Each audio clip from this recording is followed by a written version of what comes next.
All right, so yesterday we talked about the quadratic formula, right? It's kind of complicated, and for the most part, in yesterday's assignment, we really focused on just one half of it, and it was this half right here. Okay, so today we're actually going to focus on the stuff that's underneath the square root. All right, that stuff underneath there. So if I erase everything else, right? That's called the discriminant, right? So when this assignment talks about the discriminant, it's talking about that right there. Okay. So the first question is the discriminant positive, 0, or negative? Well, one easy way to do it would be with an equation, and we could plug in B, A, and C, right? But there is no equation. We just have a graph. So here's the idea. If the discriminant is greater than 0, then you will see a graph that crosses twice like this.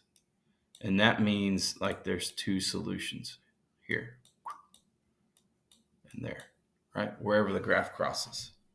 So if that value is greater than 0, like this is saying here, positive, then you have two solutions. In the second case,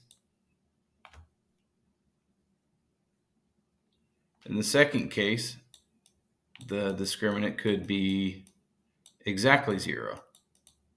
If it's exactly 0, you'll see a parabola that does something like this, either upside down or facing up, but it's just going to hit one time. And I didn't quite get to hit there, but let's say it hit right there. It just glances off. It doesn't cut through. That's when the discriminant equals 0. And the last case is if it's less than 0. If the discriminant is less than 0, whoa.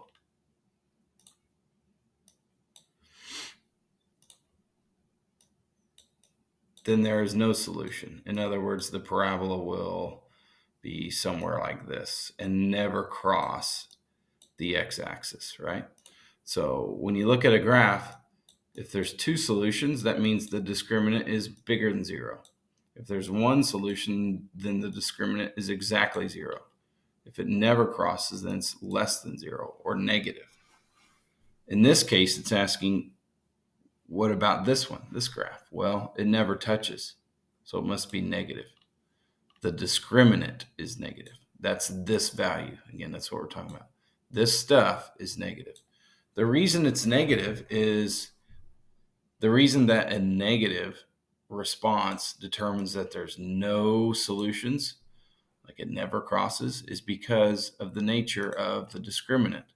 So remember where the discriminant is. It's underneath the square root.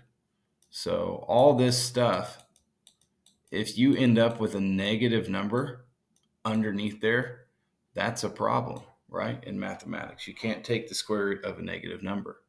So if the stuff underneath there is negative, then there must not be a solution. If you end up with exactly 0,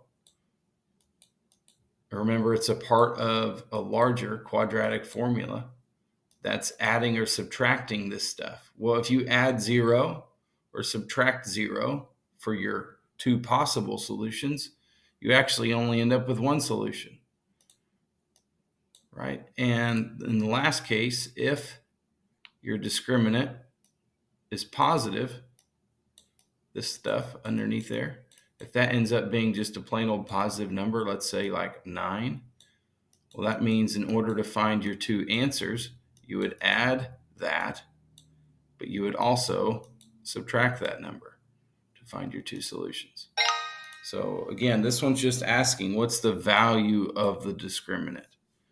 Well, the discriminant is the stuff under the square root. So let's fill that in. All right, there's A, B, and C. If your equation is in a different order, make sure you reorder it.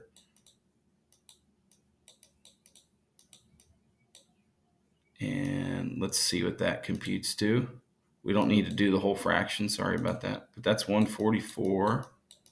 Remember yesterday how I said, think of this stuff as a group.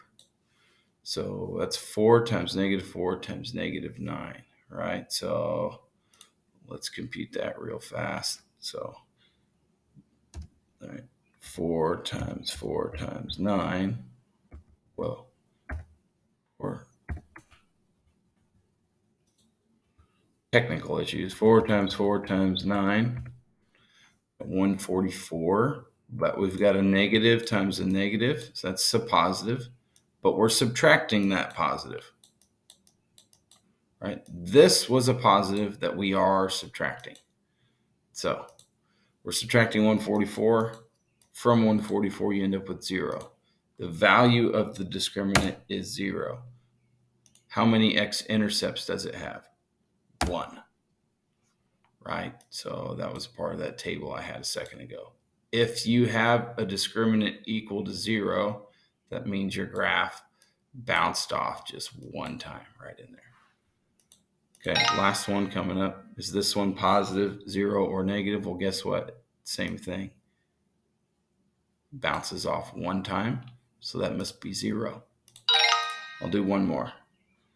What's the value of the discriminant? The discriminant is the stuff underneath the square root in the quadratic formula. So we've got 24 squared minus 4 times 3 times 48. All right, handy dandy calculator. So we got 576. And then 3 times 4 times 48. 576, okay. Well, guess what? It's 0 again. If you end up with 0, then there's 1, right? So quick little chart to finish up. Here's your discriminant. If the discriminant is 0, you have 1 solution. If it's positive, you have 2 solutions. But if it's negative, there are no solutions. Okay.